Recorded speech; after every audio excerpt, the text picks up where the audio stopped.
Hello friends, good morning. Welcome back to my channel Soubanish world. আজকে হচ্ছে শুক্রবার আর আজকে হচ্ছে 12 জানুয়ারি, স্বামী বিবেকানন্দের জন্মদিন আজকে। তো সেই উপলক্ষে স্কুলে একটা ছোট্ট করে পালন ছিল, তো চলে এসেছি সকাল সকাল রেডি হয়ে স্কুলে। যে বিবেকানন্দের ছবিতে এখন মালাদান, বিবেকানন্দের ছবিটা যেখানে রাখা হয়েছে সেই জায়গাটি একটু ফুল দিয়ে সাজানো হয়েছে। সবই কিন্তু স্টুডেন্টসদের আনা ফুল, আর সাজিয়েছে আমাদেরই একটা কলিগ, আর আমরাও তার সাথে হেল্পার ছিলাম। যাই হোক, প্রচুর ফুল, দেখুন ফুলগুলো দেখতে অসাধারণ লাগছিল। শীতকালে ফুলে ফুলে সমাহার। এত রকমের ফুল হয় যে দেখলে মনে হয় দেখতেই থাকি। ফুলগুলো কিন্তু গাছেই সব থেকে সুন্দর লাগে, কিন্তু শিশুগুলোকে বলা হয়েছিল ফুল আনতে, তো ওরা তো ফুল নিয়ে আসবে। আমরাও ছোট্টবেলায় খুব বায়না করতাম ফুল তুলে দেওয়ার জন্য, তো ওরাও সেরকমই বায়না করে ফুল এনেছে কিন্তু প্রচুর পরিমাণে। যাই হোক, এরপর আমরা একে একে শিক্ষক শিক্ষিকারা মিলে স্বামীজিকে একটু করে ফুল নিবেদন করে সম্মান জানালাম। আজকের দিনটিতে একটি বিশেষ দিন, স্বামী বিবেকানন্দের 162তম জন্মদিন। তো আমরা সবাই মিলে এখন একটু সম্মান জানাচ্ছি। এরপর বাচ্চাগুলো আমাদের দেখে দেখে এইরকমভাবে সুন্দরভাবেই কিন্তু ফুল নিবেদন করে সম্মান জানাবে। আপনারা পুরো ভিডিওটি কন্টিনিউ করতে থাকুন। আজকের ভিডিওটি আশা করি আপনাদের অনেক বেশি ভালো লাগবে। আচ্ছা, তো আমাদের শিক্ষক শিক্ষিকাদের মোটামুটি ফুল নিবেদন করা কমপ্লিট, আর এই যে বাচ্চাগুলো রয়েছে, বাচ্চাগুলো এবার ফুল নিবেদন করে সম্মান জানাবে। এরপর আমরা একটু স্কুল থেকে বেরোবো। বাইরে একটা স্বামী বিবেকানন্দের একটা স্ট্যাচু রয়েছে, সেখানে মাল্যদান করে সম্মান জানাবো আজকের দিনে। এই যে বাচ্চারা সবাই দাঁড়িয়ে রয়েছে। একদম এই পাশে যে ব্যাচটি রয়েছে এটা কিন্তু একদম নতুন ব্যাচ, সব থেকে ছোট্ট হচ্ছে কিন্তু এই ব্যাচটি। যাই হোক, কিছু গার্জেন ছিল, তো সেই গার্জেনগুলোকেও বলা হলো একটু ফুল নিবেদন করার জন্য, ওনাদেরকেও সুযোগ করে দেওয়া হলো ফুল নিবেদন করে দেওয়ার জন্য। যাই হোক, এরপর বাচ্চাদের পালা। বাচ্চারাও একে একে কি সুন্দরভাবে ফুল নিবেদন করে সম্মান জানাচ্ছে। দেখুন, ওরা কিন্তু যা দেখে তাই শেখে। ওদেরকে কিন্তু শেখানো খুব একটা কঠিন কাজ নয়। ওরা যে এতক্ষণ ধরে দাঁড়িয়ে দাঁড়িয়ে দেখলো শিক্ষক শিক্ষিকারা, কারোর মা ফুল নিবেদন করে সম্মান জানালো, ওরাও কিন্তু ঠিক সেরকমভাবেই ফুল নিবেদন করে কিন্তু সম্মান জানাচ্ছে। এদেরকে দেখে আমার সেই ছোট্টবেলার কথা মনে পড়ে যায়। আমরা যখন ছোট ছিলাম তখন স্কুল থেকে যখন বলতো স্যার ম্যামরা যে ফুল নিয়ে আসবে শুধুমাত্র, আর বই খাতা আনার দরকার নেই, তখন কিন্তু একটা আলাদাই আনন্দ হতো যে স্কুলে কোনো ক্লাস হবে না, জাস্ট খেলা আর পড়াশোনা তো নেই। পড়াশোনা করতে না হলে বেশি মজা বাচ্চাদের, আমাদেরও তো সেরকমই ছিল। আর ফুল নেওয়ার জন্য আমাদের বাড়িতে তখন সেভাবে ফুল গাছ ছিল না, তো আমাদের আমার একটা পিসির বাড়িতে কিন্তু প্রচুর ফুল গাছ লাগাতো, আমার বড় পিসির বাড়িতে। তো সেখানে বিকেলবেলা চলে যেতাম ফুল আনার জন্য। তো ফুল এনে রেডি করে কিন্তু আগের দিনকে রেডি করে রেখে দিতাম বিকেলবেলার মধ্যে। তারপর সকালবেলা উঠে তৈরি হয়ে চলে যেতাম স্কুলে। কি ভালোই না ছিল সেই দিনগুলো, একটা সোনালি দিন। এখন শুধু সবই স্মৃতির পাতায় ভেসে ওঠে। তো বাড়ি ফিরে গেলাম, এখন বাজে মোটামুটি 10টা 15 মতো। তো এখন স্কুল থেকে বাড়ি এলাম, তো এখন ঝটপট করে স্নানটা সেরে নিয়ে রেডি হতে শুরু করব। মোটামুটি 11টা 15-20 মধ্যে আমরা বেরিয়ে যাচ্ছি। বেশ, তাহলে আর বেশি কথা বলছি না, এখন জাস্ট ফ্রেশ হয়ে নিই, স্নানটা কমপ্লিট করে নিই আর ওদিকে রেডি হয়ে নিই, তারপর আপনাদের সাথে যেতে যেতে পরে কথা হচ্ছে। এখনকার মতো এইটুকুই, টাটা। তো স্কুলের পর্ব তো শেষ হলো, আমি বাড়ি ফিরে এখন ঝটপট করে রেডি হয়ে নিয়েছি। বলেছিলাম মোটামুটি 11টা 10-15 মধ্যে বেরিয়ে যাব, বাট পারলাম না। এখন বাজে 11টা 50 মতো। এখন আমরা বেরোচ্ছি, অনেকটা পথ যেতে হবে। আর এই যে আমাদের গাড়ি চলে এসেছে।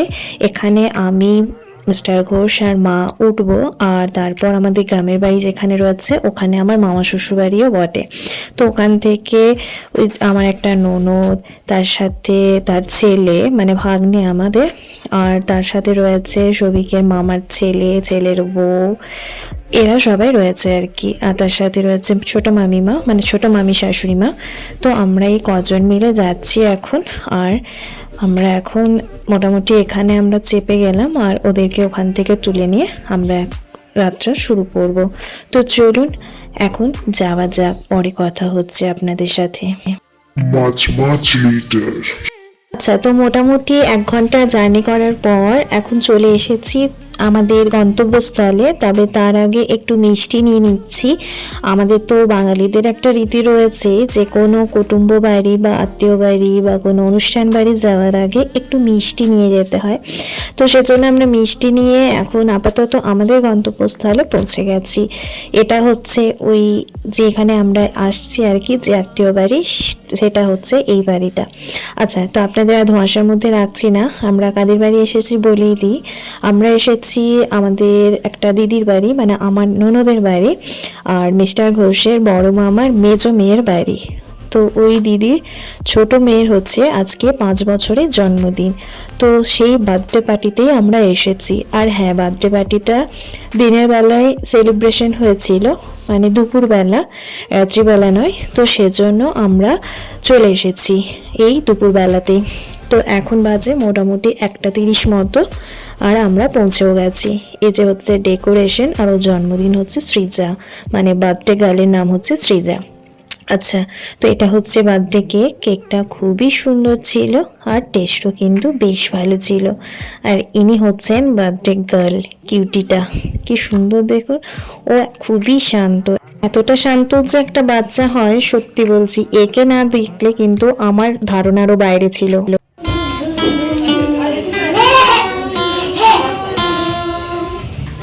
আচ্ছা, তো এখন বাজে 1:45 মতো। আমরা সবাই চলে এসেছি ওপরের হলটায়, মানে ওপরে যে বারান্দাটা রয়েছে সেখানে। এই যে সবাই সবার মতো গল্প করছে, আর কেউ কেউ ফোনেও ব্যস্ত। যাই হোক, পুরো বাড়িটা বেশ ভালোভাবে ডেকোরেশন করেছে, মানে পুরো বারান্দাটার কথা বলছি। আর কেকটা এখন বাইরে বের করা হয়েছে প্যাকেট থেকে, এখন কেক কাটিং শুরু হবে। তো এই জায়গাটি ডেকোরেশনটা কিন্তু খুবই সুন্দর ছিল।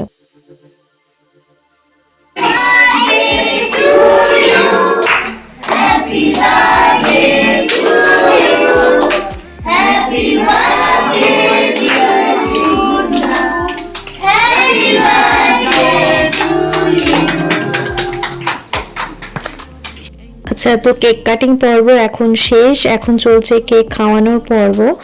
আর বার্থডে গার্লকে যে কেক কাটতে একটু হেল্প করলো সে হচ্ছে ওর দিদি, ওরা হচ্ছে 2 বোন। যাই হোক, এখন কেক কাটিং পর্ব মোটামুটি শেষ, এখন শুধু কয়েকটা ছবি তোলার পালা। এখন তো এই হয়েছে একটা সুন্দর জিনিস, যেটা কিন্তু মানে যেই মুহূর্তটা আমরা চাইলে কিন্তু যে কোনো সময়ে সেই মুহূর্তটার কথা মনে করতে পারি, বা কোনো জিনিস যদি ভুলেও যায় সেই ছবিগুলো দেখে কিন্তু মনে পড়ে যায় সেই দিনটার কথা। তো এখন তো রয়েছে সবার কাছে স্মার্টফোন, তাই একটা করে ছবি তোলা তো মাস্ট, যেটা রয়ে যায় স্মৃতি হিসাবে, যেটা রয়ে যায় স্ট্যাটাস, ফেসবুক, সব জায়গায়। যাই হোক, যেটা দেখে মানুষ সবার কিন্তু আপডেট সঙ্গে সঙ্গে পেয়ে যাচ্ছে। আচ্ছা, তো এখন একটু করে কেক মাখিয়ে দিয়েছি এই দুটো কিউটিকে, আমি মাখিয়ে দিয়েছি, আর ওরা দুজনে এখন পোজ দিচ্ছে ছবি তোলার জন্য। বাচ্চাদের দেখতে কত সুন্দর লাগে না? এদের দেখে মনে হয় আমিও যদি সেই ছোট্টবেলায় ফিরে যেতে পারতাম, তা কতই না ভালো হতো। যাই হোক, এখন সবাই এখন ছবি তুলছে, আর মিস্টার ঘোষ একটু করে ভিডিওগ্রাফি করেছে আপনাদের সাথে শেয়ার করার জন্য। এই যে একে একে সবাই ছবি তুলতে ব্যস্ত, এখন আমরাও ব্যস্ত অবশ্য। আর এই বাচ্চাগুলো তো রয়েছে, আর তার সাথে রয়েছে ক্যামেরাম্যান মানে রয়েছে আমরা। একটাই হচ্ছে দিদি জামাইবু, এই দিদির বাড়িতে গিয়েছিলাম। তো দিদির বাড়িতে রয়েছে একটা অ্যাকোয়ারিয়াম, আর অ্যাকোয়ারিয়ামে রয়েছে একটাই মাছটা কি সুন্দর মুভ করছে দেখুন, এদিক সেদিক করে। অ্যাকোয়ারিয়াম রাখা কিন্তু বড্ড ঝামেলার কাজ, কিন্তু দেখতে খুবই সুন্দর লাগে। ঝামেলা ছাড়া কি আর কোনো জিনিস হয়? মানে কোনো সুন্দর জিনিস কিন্তু ঝামেলা ছাড়া হয় না।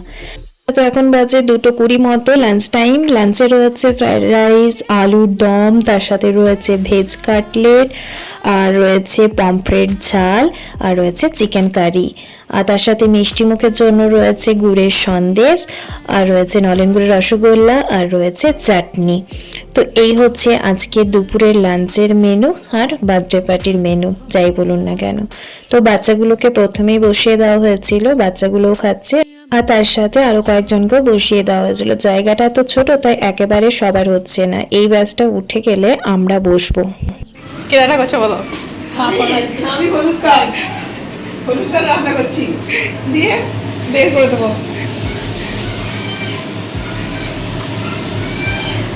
চিকেন তো আমাদের লাঞ্চ কমপ্লিট হয়ে গেছে। এখন দিদিদের বাড়িতে যে বাগানটা রয়েছে এটা ঘুরে ঘুরে দেখছি, এরপর বেরিয়ে পড়বো।